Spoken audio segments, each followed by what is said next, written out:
Assalamualaikum warahmatullahi wabarakatuh. Kembali lagi bersama saya dalam Suluk Motivasi Saung Santri Inayatullah. Sahabat, Allah memerintahkan kepada orang-orang yang beriman untuk mengucapkan sholawat dan salam kepada Rasulullah Shallallahu Alaihi Wasallam. Perintah tersebut disebutkan di dalam Quran Surat Al-Ahzab ayat 56 yang berbunyi A'udzubillahi minasyaitonirrajim. Innallaha wa malaikatahu yusholluna 'alan nabi ya ayyuhalladzina amanu shallu 'alaihi wa sallimu taslima. Shadaqallahul azim. Sesungguhnya Allah dan para malaikatnya bersolawat untuk Nabi.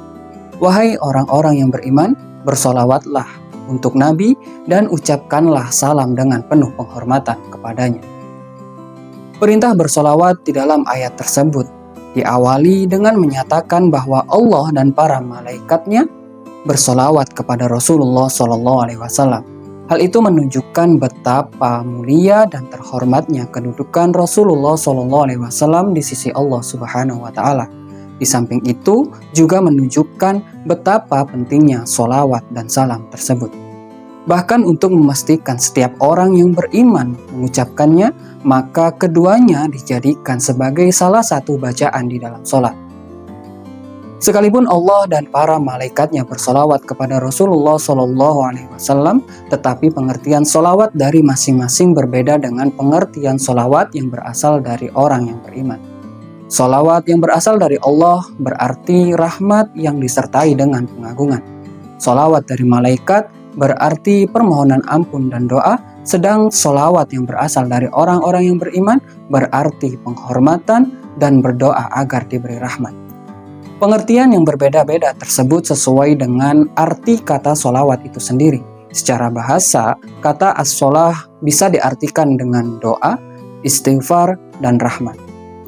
Allah memerintahkan kepada orang yang beriman untuk bersolawat kepada Rasulullah SAW bukan karena Rasulullah SAW membutuhkannya. Karena tanpa adanya doa dari siapapun, Rasulullah SAW sudah pasti akan selamat dan mendapatkan tempat yang paling mulia di sisi Allah Subhanahu wa Ta'ala.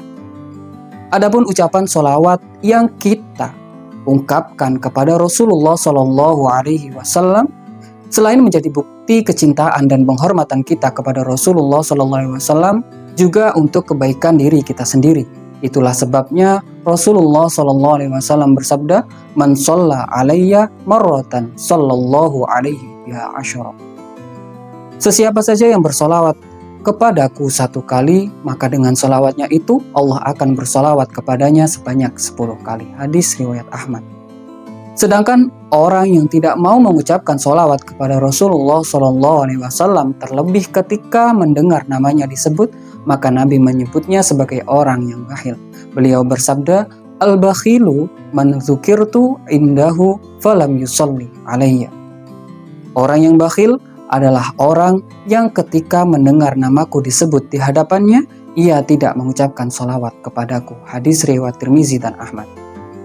Sahabat, kita dianjurkan untuk sebanyak mungkin mengucapkan sholawat dan salam kepada Rasulullah SAW dalam berbagai kesempatan, dimanapun dan kapanpun, di selain tempat-tempat yang diharamkan untuk membacanya.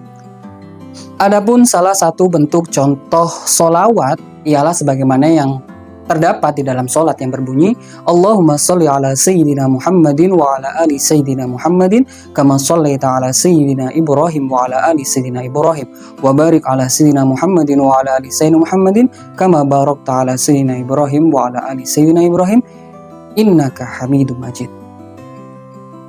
Artinya, ya Allah, limpahkanlah rahmat kepada junjungan kami Muhammad dan keluarganya sebagaimana Engkau telah melimpahkannya kepada junjungan kami Ibrahim dan keluarganya, dan berkahilah junjungan kami Muhammad dan keluarganya sebagaimana Engkau telah berkahi junjungan kami Ibrahim dan keluarganya. Sesungguhnya Engkau Maha terpuji, Maha mulia.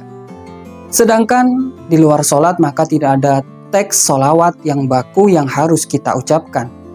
Yang dengan demikian kita bebas mengucapkan kalimat sholawat sesuai dengan apa yang kita sukai, yang dalam pengertian doa yang ditujukan kepada Allah Subhanahu wa Ta'ala.